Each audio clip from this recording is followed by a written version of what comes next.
তোমার চোখে মেহজাবিন আপু কেমন? আম্মু। আম্মু? আমি তোমার কাজ দেখে খুবই জেলাস যে এই বাচ্চা ছেলেটা এত এত কাজ কিভাবে করে। তো তুমিও করো। আমার মনে হচ্ছে তুমি নার্ভাস। তোমাকে দেখে মনে হচ্ছে তুমি নার্ভাস। তুমি তো বেস্ট চাইল্ড আর্টিস্ট, মেয়েরা কি তোমাকে এসে অটোগ্রাফ চায় ধরো নাকি আম্মু? আন্টি। 1 বছর আগে তোমার হাইট কত ছিল? আমার মনে নেই। এখন তোমার হাইট কত? আমার মনে নেই। তোমার বয়স কত? আমার 8.5 বছর। 8.5 বছর? তুমি পড়ো কিসে? আমি ক্লাস 3-তে পড়ি। ক্লাস 3-তে পড়ো?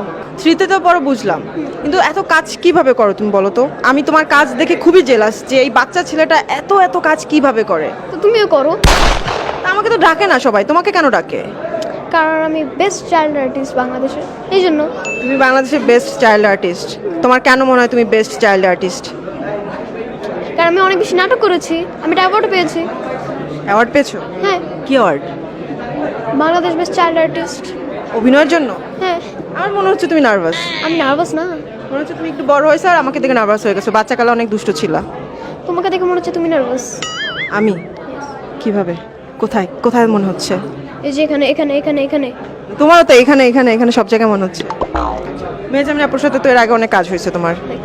মেহজাবিন আপুকে তুমি কিভাবে দেখো? মানে তোমার চোখে মেহজাবিন আপু কেমন? আম্মু। আম্মু? আম্মু ডাকো? আসলে আম্মু ডাকো?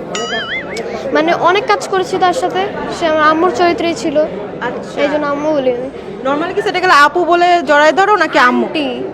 আন্টি। আপু না। তোমার স্কুল কোনটা? না স্কুলের নাম কি? Bolpur school and college. মানে কি মেয়েরা পড়ে? তুমি তো বেস্ট চাইল্ড আর্টিস্ট, মেয়েরা কি তোমাকে এসে অটোগ্রাফ চায় তোমার কাছে? হ্যাঁ। সত্যি চায়? হ্যাঁ। কতগুলো মেয়েরা চায়? 100-র বেশি। কারণ আমাদের এখানে স্কুলের মধ্যে অনেক বাচ্চা, অনেক মেয়ে বেশি।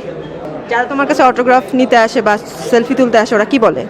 ওরা বলে, আল্লাহ তুমি এই স্কুলে পড়ো, অটোগ্রাফ দিও তাড়াতাড়ি, এটা বলে।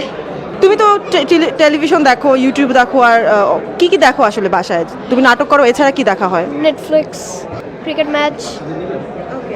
তাহলে কি তোমার ক্রিকেটার হওয়ারও চান্স আছে? অবশ্যই। আমি ক্লাবে খেলি।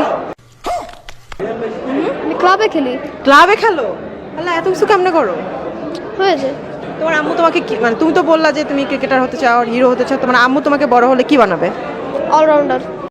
বলতো কোন পাখি উঠতে পারে না? মরা পাখি। কোনো পড়াশোনাই করছ না তুই। এটার জন্য পড়াশোনার দরকার হয় নাকি? আচ্ছা আপনি কোন তো আপনি জীবনে মরা পাখি উঠতে দেখছেন? আরে খুব বেয়াদব তো।